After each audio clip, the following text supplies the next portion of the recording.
Great. Abram, thank you very much for the introduction.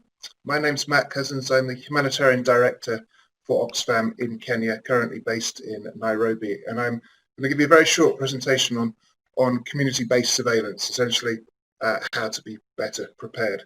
But first, I want to make reference to a lot of the presentations that have gone before and the recent videos. And I think we have to see locusts in the context of a changing climate, because this will help us better predict and prepare. So the locusts that invaded Kenya came because of the very good conditions that were sort of abnormal conditions. But they also invaded areas that were already incredibly vulnerable to the impacts of the climate crisis. So in northern Kenya in particular, there was already over 3 million people extremely food insecure. And when we did a very rapid assessment in early April, we found that over 80% of the pastoralist communities and almost 50% of the agri-pastoral communities had incredibly poor food consumption scores. So almost 3/4 of people were already buying food. As I was saying, around three-quarters of people were already purchasing food on credit, and bear in mind this is early April, and 44% were reporting that they were consuming the seeds that they were supposedly about to plant for the planting season, and as an extreme measure, we were seeing around 40% of some of the poorest households selling their last female animals. So the locusts came at a time when and to a community that have been hit by waves and waves of different climate crises, and they're affecting the same community. So there's very, very little chance for recovery from these shocks. Whereas around a decade ago, we were seeing significant drought and flood cycles every 7 to 8 years, giving some time at least for herds and some of the the farmers to recover.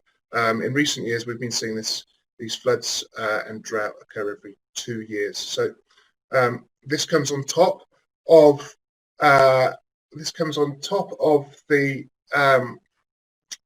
an area in the country that's already reporting absolute poverty rates of above 80%. So these are very marginal and marginalized communities.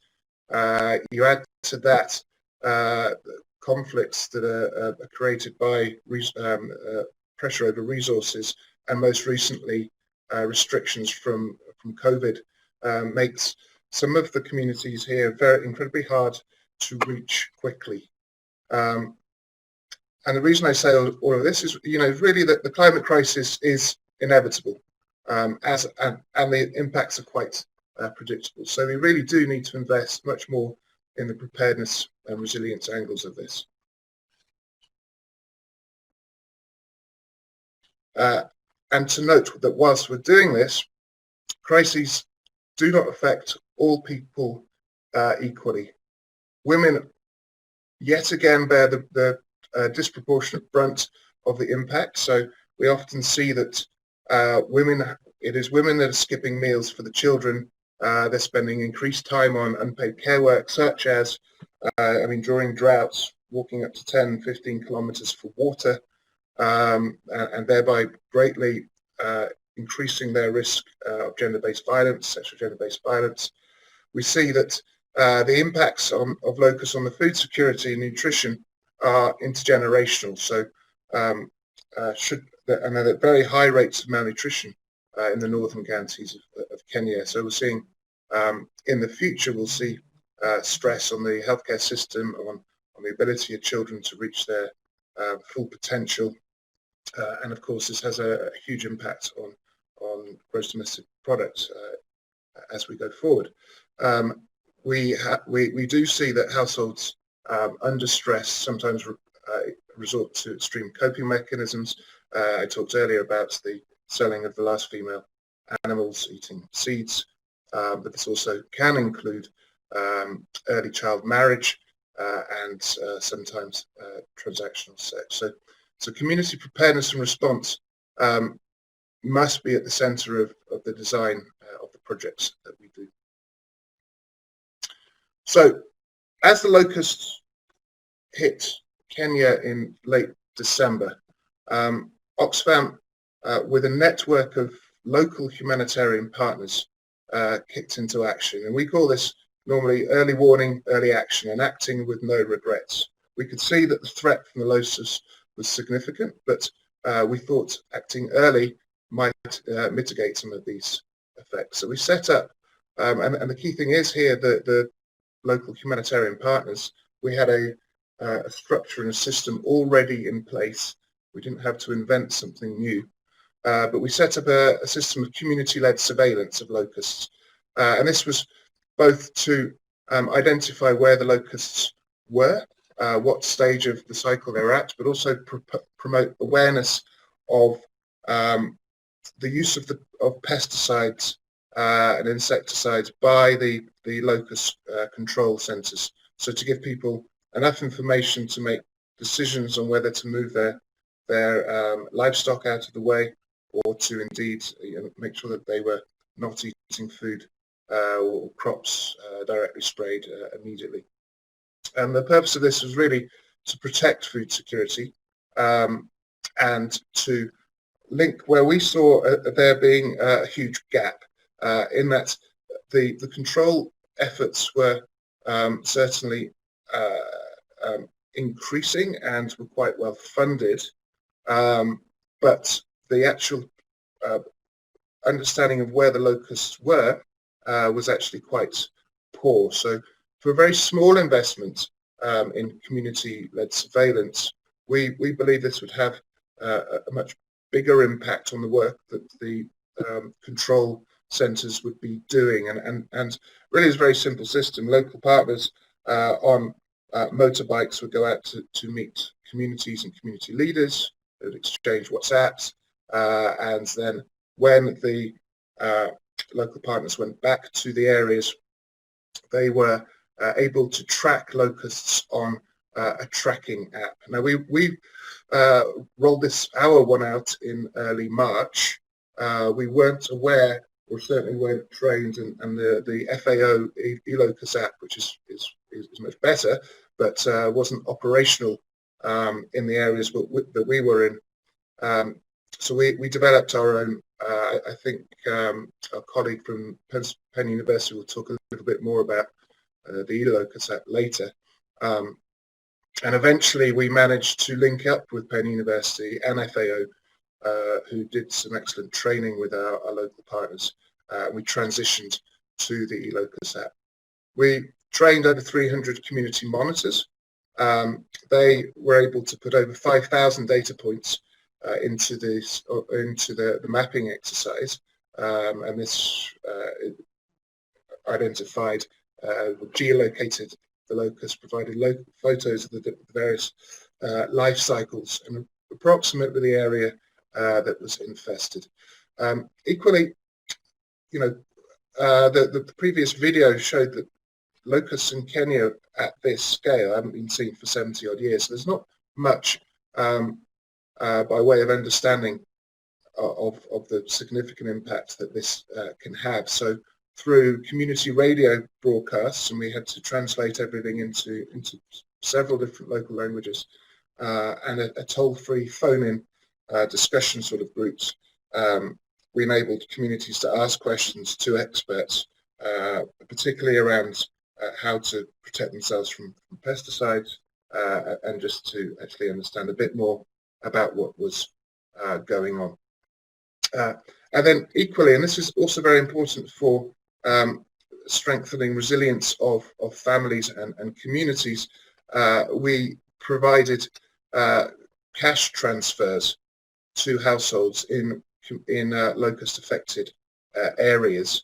For the first 2 months, we're now scaling that up for another 5 months with a significantly larger amount of people.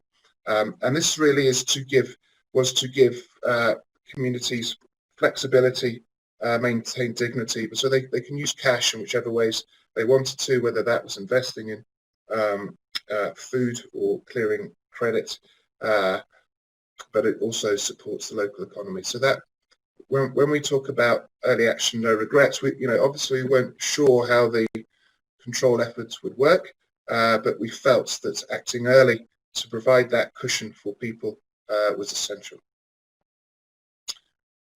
This is I won't spend too long on this because Penn University will talk about their slightly superior app, but this is the one that we developed, and these are just an indication of the coverage that the network of local partners has enabled. They're in 7 or 8 of the counties that were affected by locusts and had far greater spread, in fact, than some of the government efforts there. So these are where all the different dots are where the local volunteers and the local partners have been inputting data, and I think this map is from sometime in April, so it increased after that. And indeed, that is just a very basic version of the app that was very easy to input on a smartphone offline, and then loaded when the teams came into mobile phone range. And this could be done by many people in the communities because there's very good access to mobile phone penetration across northern Kenya.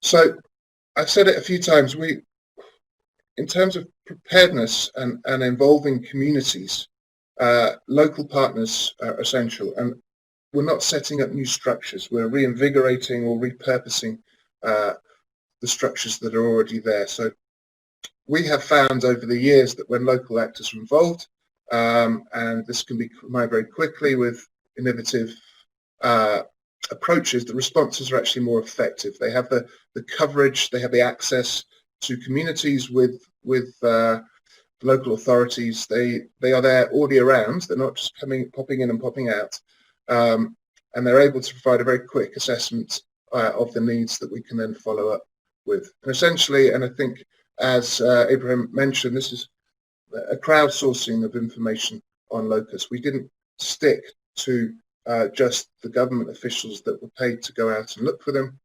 We were able to massively multiply the coverage through local community involvement. Now, that said, what we did note quite disappointingly that was a lot of the funding really went to the UN system to support government control efforts. So an awful lot went on the procurement of insecticide and pesticide and delivery methods, so the aerial sprayers and the ground sprayers. But if you look through the appeals for this and where the money went, there was very little funding for local NGOs for this, and we believe that there's certainly been a lot more money or funding coming through to mitigate the impact, so the cash transfers to improve food security. But we believe if there had been more investment earlier on to invigorate this network of partners that were doing a very simple but a very effective role, we think that actually perhaps those control efforts could have been enhanced a lot earlier, and money could have been saved across the country. So this really now talks to my next point. Really is coordination really is important, and it really improves the efficiency of the action, and obviously accountability. There's an awful lot of funding both from the state but also from international donors that went to desert locust control, but we feel that actually the coordination mechanisms in Kenya are actually very weak.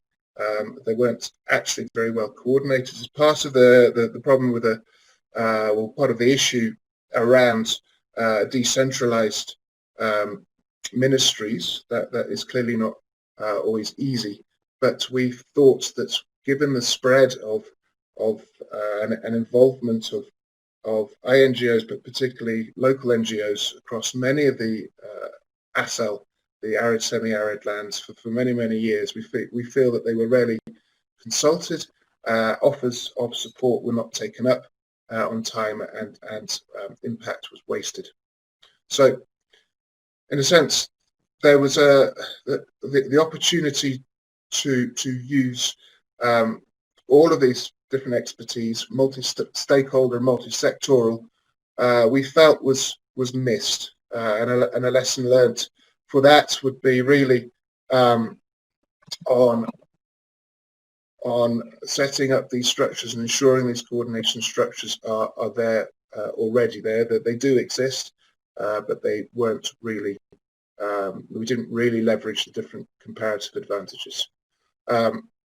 Obviously, responses aligned with government plans have more impact, but the involvement of local actors and local communities also encourages accountability and better use of resources and how those resources are prioritised. There wasn't that much transparency in the response, and this will have longer term impacts, we feel. And part of that is around strengthening accountability mechanisms. So I talked a bit about the radio phone-in shows. We were trying to track the Locust Centre's response to the information that we provided. That was something we didn't really get off the ground quick enough. And then in the cash transfer work, there's a very robust accountability mechanism, so we can ensure that people can complain and understand why they've been selected versus others, and those sort of claims are investigated. So really, in terms of community preparedness and in terms of how to be better prepared, we're talking about investment in resilient systems, disaster preparedness and risk reduction. And this needs to happen continuously, because otherwise we're going to continually be on a reactive footing. And to be better prepared reduces humanitarian needs and is a lot more cost effective than having to mount a response. So we're seeing change in Kenya. There's been some good change, some good leadership from the government and from the UN system. But this does need to be better accelerated and incentivized in the future.